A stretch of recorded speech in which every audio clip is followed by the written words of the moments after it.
Everybody okay, ready? Jack. A lot of people other than real time had an idea of participation at the time, which kind of said it didn't really work very well. You couldn't really give people much responsibility, and you had to kind of limit and define what participants could do. I guess I recognised that real time didn't think that way, and I certainly didn't think that way. And over the years, that's all changed, and people now do accept that young people and people with disabilities, etc., can be involved in very central ways in projects.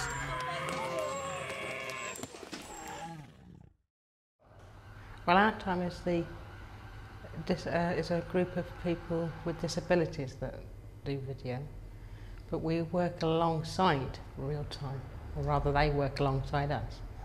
We first met Real Time in 1984 when they did a pilot sessions down at Bennett Road at the time to see how many people would be interested in doing video. So many years down the line, we then set up as a group, and the rest is history. The technical capabilities we've got now are just nowhere near what we had to start with when it was one camera, which was huge. It took probably about 14 people to carry it, and we had to have batteries, and going out to do any sort of shots was just hilarious. It was just so much effort extended. But the technology's changed a lot, but actually how we deliver things, I think although we've got much more professional, we've really kept true to our roots and true to our message. It was very different from what I was used to working in news, obviously. In news, everything's very choppy and pacey and everything's quick, and I never really got the chance to sit down and really speak to someone for more than 20 minutes. So whereas here in Real Time, you need to spend time with people to really get the story going. In Cardigan Road, she's 88. She should be, if she lives to the 23rd of May, she's 89. Right. It's a good age, isn't it? Yeah. I've got one daughter, but I never set eyes on her. Oh, right. Worse luck. The way we use the equipment is very much about building groups, so that we have certain principles, like we use kit that needs a separate camera operator, sound operator. We find other roles, floor manager, director, and then everyone takes a go at everything. So right from the beginning, everyone has a go on their camera and everyone gets a chance to speak. We use exercises where we pass the mic around from person to person, which creates space for everyone to say something. So it helps to avoid the situation you get in a lot of groups where one or two more confident members of the group take over the whole process and then tell everyone else what to do. We try and create a situation in which everyone has access to this decision-making process, so the end product is a kind of collective piece of communication. And I think video is it's good at team building, because used in that way you need a team of people to make a video. Video can be good for building a shared community memory. Finding out what's important to a group of people and providing a means for taking that forward.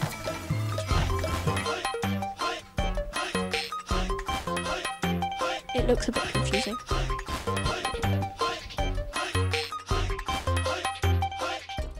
See this community? It's really scandalous. So there's people here, it is really poverty, and nobody will help them out.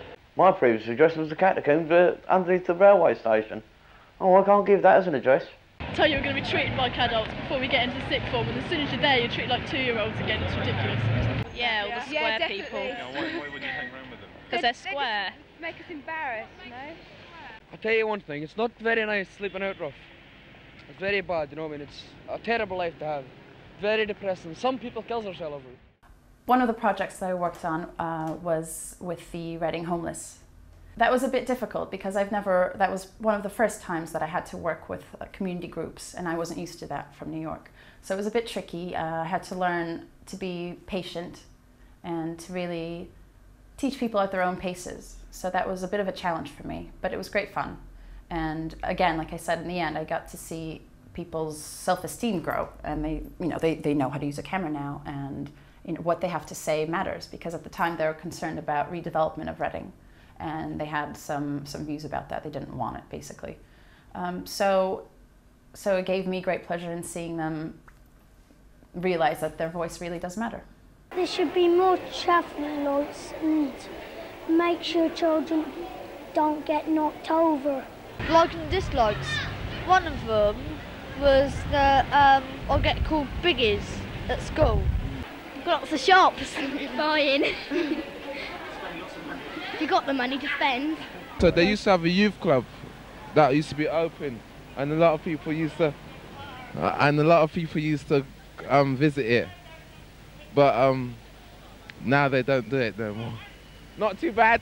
We did a project in Manchester with a group of young refugees from Somalia and had an outside literacy expert look at their language gains. She measured that they increased their language skills by one key stage. Imagine what it's like living in a world where you want to join in and take part with others. That's part of Real Time's ethos, in a way that they managed to persuade people who are disabled to open up a little bit, come out of their shells, boost self-confidence and a lot of other things besides, that just enable people to realise, yes, they can do something, and not sit back and think we aren't capable of something, because somewhere along the way they are capable. All they need is the right teaching and the right way of showing them. It doesn't matter how many times they show them something, or we show them something, as long as they get the gist and they're able to work with it, they'll work with it.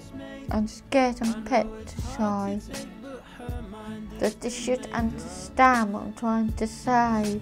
What makes it participation is that role is a real and necessary part of the whole, and that they're doing a real job. They're not. It's not something that's tokenistic and just there for the sake of them having something to do or be involved. What would you like to eat? Burger and chips, please. But some of the things from the video enabled me then to progress in other situations and work with other groups, and to enable things to happen, to say, there are things here we can do, let's do them. I asked for burger and chips, but you didn't listen. So that people don't just sit back and think, there's nothing for us, but it's there. If you might have to come and look for it, but once it's there, come and use it.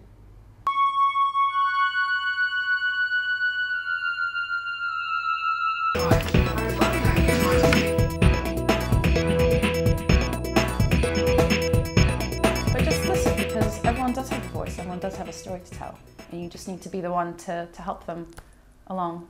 It's not all just about making money. We could make loads more money if we did other things, but that's not what we're set up to do. We're quite clear about our purpose. We've got charitable objectives which we have to adhere to, and that's what drives us, really. I just think Real Time is a fantastic organisation, and I'm really lucky to have been a part of it. And here's another 25 years more.